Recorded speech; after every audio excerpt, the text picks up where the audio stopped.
بسم اللہ الرحمن الرحیم۔ السلام علیکم۔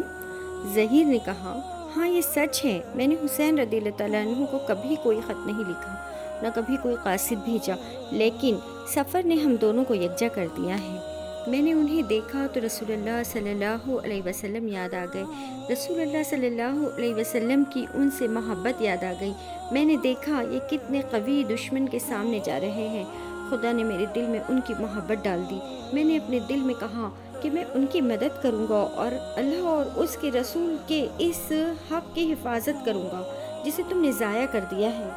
امام حسین کو جب ابن زیاد کے خط کا مضمون معلوم ہوا تو انہوں نے کہا، اگر ممکن ہو تو آج انہیں ٹال دو تاکہ آج رات اپنے رب کی اور نماز پڑھ لے، اس سے دعا کرے، مغفرت مانگے، کیونکہ وہ جانتا ہے کہ میں اس کی عبادت کا دلدا، اس کی کتاب کا پڑھنے والا ہوں۔ چنانچہ یہی جواب دیا گیا اور فوج واپس آ گئی۔ فوج کی واپسی کے بعد رات کو آپ نے اپنے ساتھی جمع کیے اور خطبہ دیا، خدا کی حمد و ستائش کرتا ہوں، رنج و راحت ہر حالت میں اس کا شکر گزار ہوں۔ الہی تیرا شکر کہ تو نے ہمارے گھر کو نبوت سے مشرف کیا، قرآن کا فہم عطا کیا، دین میں سمجھ بخشی اور ہمیں دیکھنے، سننے اور عبرت پکڑنے کی قوتوں سے سرفراز کیا۔ اما بعد لوگوں، میں نہیں جانتا آج روئے زمین پر میرے ساتھیوں سے افضل اور بہتر لوگ موجود ہیں یا میرے اہل بیت سے زیادہ ہمدرد اور غمگسار اہل بیت کسی کے ساتھ ہے۔ اے لوگو، تم سب کو اللہ میری طرف سے جزائے خیر دے۔ میں سمجھتا ہوں کل میرا اور ان کا فیصلہ ہو جائے گا۔ غور و فکر کے بعد میری رائے یہ ہے کہ تم سب خاموشی سے نکل جاؤ، رات کا وقت ہے، میرے اہل بیت کا ہاتھ پکڑو اور تاریکی میں ادھر ادھر چلے جاؤ۔ میں خوشی سے تمہیں رخصت کرتا ہوں، میری طرف سے کوئی شکایت نہ ہوگی۔ یہ لوگ صرف مجھے چاہتے ہیں، میری جان لے کر تم سے غافل ہو جائیں گے۔ یہ سن کر آپ کے اہل بیت بہت رنجیدہ اور بے چین ہوئے۔ حضرت عباس نے کہا، یہ کیوں؟ کیا اس لیے کہ ہم آپ کے بعد زندہ رہے؟ خدا ہمیں وہ دن نہ دکھائے۔ حضرت نے مسلم بن عقیل کے رشتہ داروں سے کہا، اے اولاد عقیل، مسلم کا قتل کافی ہے، تم چلے جاؤ، میں نے تمہیں اجازت دے دی۔ وہ کہنے لگے، لوگ کیا کہیں گے؟ یہی کہیں گے کہ ہم اپنے شیخ، سردار اور امزادوں کو چھوڑ کر بھاگ آئے۔ ہم نے ان کے ساتھ نہ کوئی تیر پھینکا، نہ نیزہ چلایا، نہ تلوار چلائی۔ نہیں، بلّہ یہ ہرگز نہ ہوگا۔ ہم تو آپ پر جان و مال، آل اولاد سب کچھ قربان کر دیں گے۔ آپ کے ساتھ ہو کر لڑیں گے، جو آپ پر گزریں گی وہی ہم پر بھی گزریں گی۔ آپ کے بعد خدا ہمیں زندہ نہ رکھے۔ آپ کے ساتھی بھی کھڑے ہو گئے۔ مسلم نے کہا، ہم آپ کو چھوڑ دیں گے، حالانکہ اب تک آپ کا حق ادا نہیں کر سکے ہیں۔ بلّہ نہیں، ہرگز نہیں، میں اپنا نیزہ دشمنوں کے سینے میں توڑ دوں گا۔ جب تک قبضہ ہاتھ میں رہے گا تلوار چلاتا رہوں گا، نہتہ ہو جاؤں گا تو پتھر پھینکوں گا، یہاں تک کہ موت میرا خاتمہ کر دے۔ سعد بن عبداللہ الحنفی نے کہا، واللہ ہم آپ کو اس وقت تک نہیں چھوڑیں گے جب تک خدا جان نہ لے کہ ہم نے رسول اللہ صلی اللہ علیہ وسلم کا حق محفوظ رکھا۔ واللہ اگر مجھے معلوم ہو کہ میں قتل ہو جاؤں گا، جلا دیا جاؤں گا، آگ میں بھونا جاؤں گا، پھر میری خاک ہوا میں اڑا دی جائے گی اور ایک مرتبہ نہیں 70 مرتبہ مجھ سے یہی سلوک کیا جائے گا، پھر بھی میں آپ کا ساتھ نہیں چھوڑوں گا یہاں تک کہ آپ کی حمایت میں فنا ہو جاؤں گا۔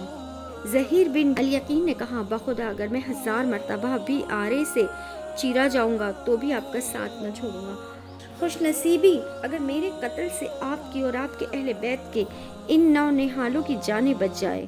حضرت زین العابدین سے روایت ہے کہ جس رات کی صبح میرے والد شہید ہوئے ہیں، میں بیٹھا تھا، میری پھوپھی زینب میری تیمارداری کر رہی تھی۔ اچانک میرے والد نے خیمے میں اپنے ساتھیوں کو طلب کیا۔ اس وقت خیمے میں ابو ذر غفاری کے غلام تلوار صاف کر رہے تھے اور میرے والد شعر پڑھ رہے تھے، اے زمانے تیرا برا ہو، تو کیسا بے وفا دوست ہے، صبح و شام تیرے ہاتھوں کتنے مارے جاتے ہیں۔ زمانہ کسی کی رعایت نہیں کرتا، کسی سے عوض قبول نہیں کرتا اور سارا معاملہ اللہ ہی کے ہاتھ میں ہے۔ ہر زندہ موت کی راہ پر چلا جا رہا ہے۔ 3-4 مرتبہ آپ نے یہی شعر دہرائے۔ میرا دل بھر آیا، آنکھیں ڈبڈبا گئی، مگر میں نے آنسو روک لیے۔ میں سمجھ گیا کہ مصیبت ٹلنے والی نہیں۔ میری پھپھی نے یہ شعر سنے وہ بے قابو ہو گئی، بے اختیار دوڑتی ہوئی آئی اور فریاد کرنے لگی۔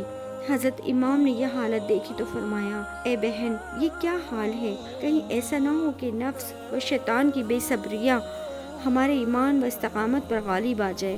انہوں نے روتے ہوئے کہا، کیوں کر اس حالت پر صبر کیا جائے کہ آپ اپنے ہاتھوں قتل ہو رہے ہیں؟ آپ نے کہا، مشیت کا ایسا ہی فیصلہ ہے۔ اس پر ان کی بے قراریاں اور بڑھ گئی اور شدت غم سے بے حال ہو گئی۔ یہ دیکھ کر آپ نے ایک تقریر صبر و قامت پر فرمائی۔ آپ نے کہا، بہن زینب، خدا سے ڈر، خدا کی تعزیت سے تسلی حاصل کر۔ موت دنیا میں ہر زندگی کے لیے ہے، آسمان والے بھی ہمیشہ جیتتے نہ رہیں گے، ہر چیز فنا ہونے والی ہے، پھر موت کے خیال سے اس قدر رنج و بے قراری کیوں ہو؟ دیکھ، ہمارے لیے اور ہر مسلمان کے لیے آپ صلی اللہ علیہ وسلم کی زندگی میں اسوہ حسنہ ہے۔ یہ نمونہ ہمیں کیا سکھلاتا ہے؟ ہمیں ہر حال میں صبر و ثبات اور توکل و رضا کی تعلیم دیتا ہے۔ ہمیں چاہیے کہ ہم کسی حال میں بھی اس سے منحرف نہ ہوں۔ پوری رات آپ نے اور آپ کے ساتھیوں نے نماز، استغفار اور دعا میں گزار دی۔ راوی کہتا ہے کہ دشمن کے سوار رات بھر ہمارے لشکر کے گرد چکر لگاتے رہے۔ دشمن کے ایک سوار نے چلا کر کہا، قسم رب کعبہ کی، ہم ہی طیب ہیں اور تم سے الگ کر دیے گئے ہیں۔ عشرہ کی صبح جمعہ یا سنیچر کے دن 10ویں محرم کو نماز فجر کے بعد عمر بن سعد اپنی فوج لے کر نکلا۔ حضرت حسین رضی اللہ تعالیٰ عنہ نے بھی اپنے اصحاب کی صفیں قائم کی۔ ان کے ساتھ صرف 32 سوار اور 40 پیدل، کل 72 آدمی تھے۔ علم اپنے بھائی عباس بن علی کے ہاتھ میں دے دیا۔ خیموں کے پیچھے خندق کھود کر اس میں بہت سا ایندھن ڈھیر کر دیا اور آگ جلا دی تاکہ دشمن پیچھے سے حملہ آور نہ ہو سکے۔ فوج سے شمر بن ذیل جوشن گھوڑا دوڑاتا ہوا نکلا، آپ کے لشکر کے گرد پھرا اور آگ دیکھ کر چلایا، اے حسین، قیامت سے پہلے ہی تو نے آگ قبول کر لی؟ حضرت نے جواب دیا، اے چرواہے کے لڑکے، تو ہی آگ کا زیادہ مستحق ہے۔ مسلم بن اوسجا نے عرض کیا، مجھے اجازت دیجیے اسے تیر مار کر ہلاک کر ڈالوں کیونکہ وہ بالکل ضد پر ہے۔ حضرت نے منع کیا، نہیں، میں لڑائی میں پہل نہیں کروں گا۔ دشمن کا رسالہ آگے بڑھتے دیکھ کر آپ نے دعا کے لیے ہاتھ اٹھا دیے، الہی، ہر مصیبت میں تو ہی میرا بھروسہ ہے، ہر سختی میں میرا تو ہی پشت و پناہ ہے۔ کتنی مصیبتیں پڑی، دل کمزور ہو گیا۔ تدبیر نے جواب دے دیا، دوست نے بے وفائی کی، دشمن نے خوشیاں منائی، مگر میں نے صرف تجھی سے التجا کی اور تو نے ہی میری دستگیری کی۔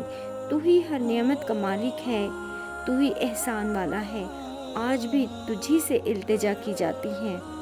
جب دشمن قریب آ گیا تو آپ نے اونٹنی طلب کی، سوار ہوئے، قرآن سامنے رکھا اور دشمن کی صفوں کے سامنے کھڑے ہو کر بلند آواز سے خطبہ دیا، لوگو، میری بات سنو، جلدی نہ کرو، مجھے نصیحت کر لینے دو، اپنا عذر بیان کرنے دو، اپنی آمد کی وجہ کہنے دو۔ اگر میرا عذر معقول ہو اور تم اسے قبول کر سکو اور میرے ساتھ انصاف کرو تو یہ تمہارے لیے خوش نصیبی کا باعث ہوگا اور تم میری مخالفت سے باز آ جاؤ گی۔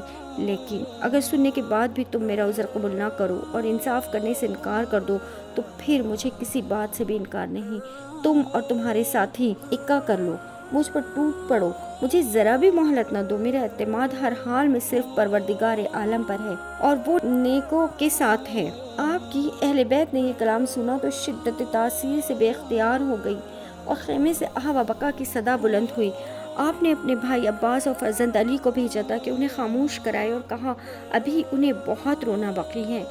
پھر بے اختیار پکار اٹھے، خدا عباس کی عمر دراز کرے، یعنی ابن عباس کی۔ راوی کہتا ہے کہ یہ جملہ اس لیے آپ کی زبان سے نکل گیا کہ مدینے میں عبداللہ ابن عباس نے عورتوں کو ساتھ لے جانے سے منع کیا تھا، مگر آپ نے اس پر توجہ نہ کی تھی۔ اب ان کا جزا و فضا دیکھا تو عبداللہ بن عباس کی بات یاد آ گئی اور پھر آپ نے اجسر نو تقریر شروع کی، لوگوں، میرا حسب نسب یاد کرو، سوچو کہ میں کون ہوں، پھر اپنے گریبانوں میں منہ ڈالو اور اپنے ضمیر کا محاسبہ کرو، خوب غور کرو، کیا تمہارے لیے میرا قتل کرنا اور میری حرمت کا رشتہ توڑنا روا ہے؟ کہ میں تمہارے نبی کی لڑکی کا بیٹا، اس کے امزاد کا بیٹا نہیں ہوں؟ کیا سید الشہداء امیر حمزہ میرے باپ کے چچا نہ تھے؟ کیا ذوالجناحین ظفر طیار میرے چچا نہیں ہیں؟ کیا تم نے رسول اللہ صلی اللہ علیہ وسلم کا یہ مشہور قول نہیں سنا کہ آپ میرے اور میرے بھائی کے حق میں فرماتے تھے کہ جنت میں 9 عمروں کے سردار؟ اگر میرا یہ بیان سچا ہے، اور ضرور سچا ہے، کیونکہ واللہ میں نے ہوش سنبھالنے کے بعد سے آج تک جھوٹ نہیں بولا، تو بتلاؤ کہ تمہیں برہنہ تلواروں سے میرا استقبال کرنا چاہیے؟ اگر تم میری بات پر یقین نہیں کرتے تو تم میں ایسے لوگ موجود ہیں جن سے تصدیق کر سکتے ہو۔ جابر بن عبداللہ انصاری سے پوچھو، ابو سعید خدری سے پوچھو، سہیل بن سعد ادمی سے پوچھو، زید بن ارقم سے پوچھو، انس بن مالک سے پوچھو، وہ بتائیں گے کہ انہوں نے میرے اور میرے بھائی کے بارے میں آپ صلی اللہ علیہ وسلم کو یہ فرماتے سنا ہے یا نہیں۔ کیا یہ بات بھی میرا خون بہانے سے نہیں روک سکتی؟ واللہ اس وقت روئے زمین پر میں تمہارے نبی کا بلا واسطہ نواسا ہوں۔ تم اس لیے مجھے ہلاک کرنا چاہتے ہو کہ میں نے کسی کی جان لی ہے یا کسی کا خون بہایا ہے، کسی سے مال چھینا ہے؟ کہو کیا بات ہے، آخر میرا قصور کیا ہے؟ آپ نے بار بار پوچھا مگر کسی نے جواب نہ دیا۔ آخر آپ نے بڑے بڑے کوفیوں کے نام لے کر پکارنا شروع کیا، کیا تم نے مجھے نہیں لکھا تھا؟ پھل پک گئے، زمین سر سبز ہو گئی، نہریں ابل پڑی۔ آپ اگر آئیں گے تو اپنی فوج جرار کے پاس آئیں گے، جلد آئیے۔ اس پر ان لوگوں کی زبانیں کھلی اور انہوں نے کہا ہرگز نہیں، ہم نے تو نہیں لکھا تھا۔ آپ چلا اٹھے، سبحان اللہ، یہ کیا جھوٹ ہے، واللہ تم نے لکھا تھا۔ اس کے بعد آپ نے پھر پکار کر کہا اے لوگو، تم اب مجھے ناپسند کرتے ہو، اس لیے بہتر ہے مجھے چھوڑ دو، یہاں سے واپس چلا جاتا ہوں۔